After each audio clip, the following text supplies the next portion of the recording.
I'm not closing the door on Nick Jury's still Saban out, yeah. because my whole point is I don't know about those other. Now, Dabo Swinney's a different matter.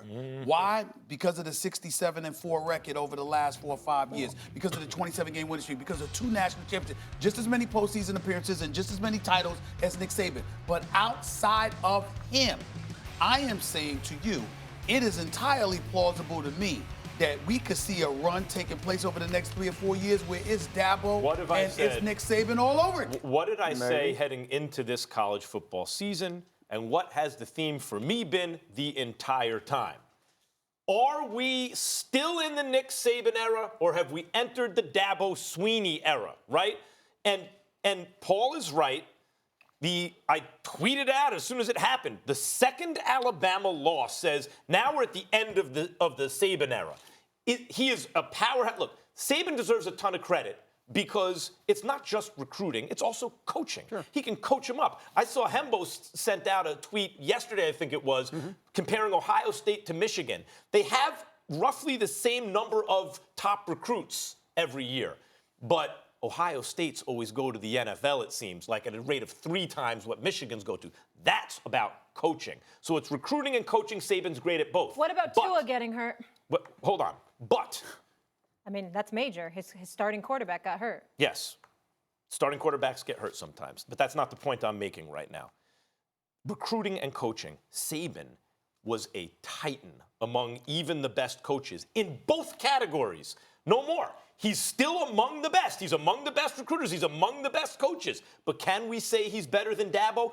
If Clemson wins the national title this year, not only is the Saban era over, but we are in the Dabo era. Look at the resumes. And what I'm saying to you is, so long as you keep your argument to Dabo, I'm down with it. I don't want to hear about anybody else because the resume's not there.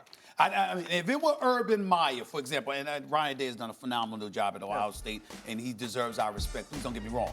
But if Urban Meyer was still at Ohio State, with Ohio State doing what they're doing, then we're talking about Dabo and Urban. But when you talk about that, Ergeron, when you talk about, you talk about him, just him, or you talk about Kirby Smart, I'm sorry, I'm not sold yet. To me, the only 2 people that deserve to be in the conversation of a Nick Saban are the 2 people, Urban Meyer, who's not coaching, and, of course, Dabo Swinney. That's it. Well, listen, But there was no one else in the conversation at all a couple years ago. No one here is saying Nick Saban is not at the top of the coaching tree. What concerns me, and I always hate to bring this up because it affects all of us at some point, but his age is now an issue, whether it should be or not. He's 68 years old. And when you lose Stephen A., I mean, you and I were together. We both thought he'd beat Clemson. We both thought he'd beat LSU when Alabama played them a couple weeks ago because Nick Saban is the coach. Now there's a little bit of worry starting to creep in, and 68 becomes 69 and 70, and no one's done it at that age. Once he lost his second game, it was next year is now the last time before he's 70 that he Okay, made the Bill playoffs. Belichick's the same age. Not just that, even though it's the pro level, but here's the deal. Fantastic. We're not, I'm saying, are we talking about age or are we talking about temperament?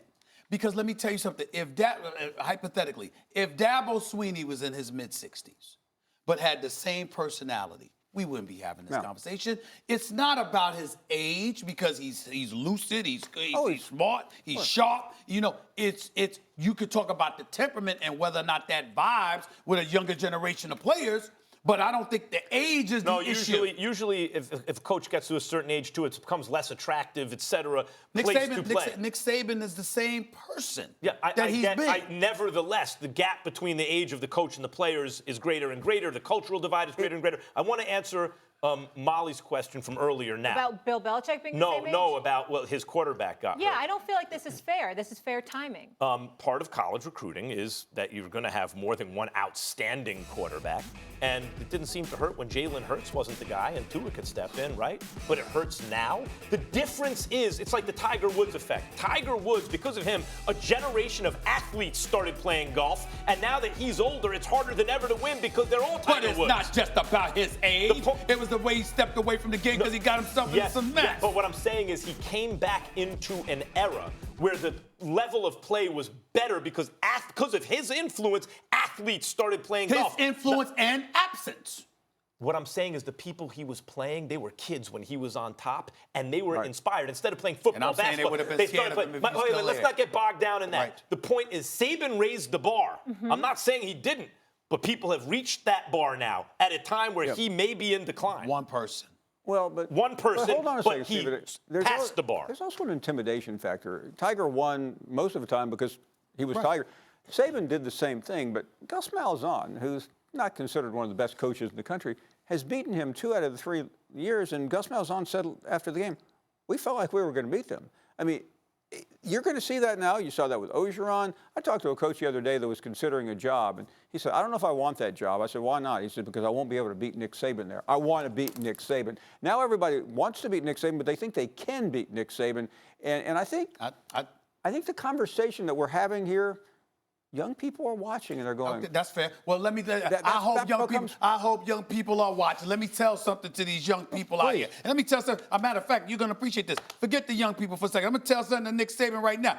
Get back to the meat and potatoes of football. That you can't be giving up 40+ points. Start beating people up the way you used to. It ain't just about scoring 40, having a superstar at the quarterback position, superstar wide receivers, Najee Harris, special dude at the running back. It ain't just about that. It's about ground and pound, beating people up on both sides of the line of scrimmage. He gets back to that, I'm saying we're not having this conversation. Here's how, when Michael, people say, because you're the best sport, is he the Michael Jordan of that sport? Just because you're the best doesn't make you Michael Jordan. Michael Jordan, what that means is there's no one in your class. There will never be another. Saban was the Michael Jordan of college football coaches. No one else was in his category. Thanks for watching ESPN on YouTube. For more sports highlights and analysis, be sure to download the ESPN app. And for live streaming sports and premium content, subscribe to ESPN+.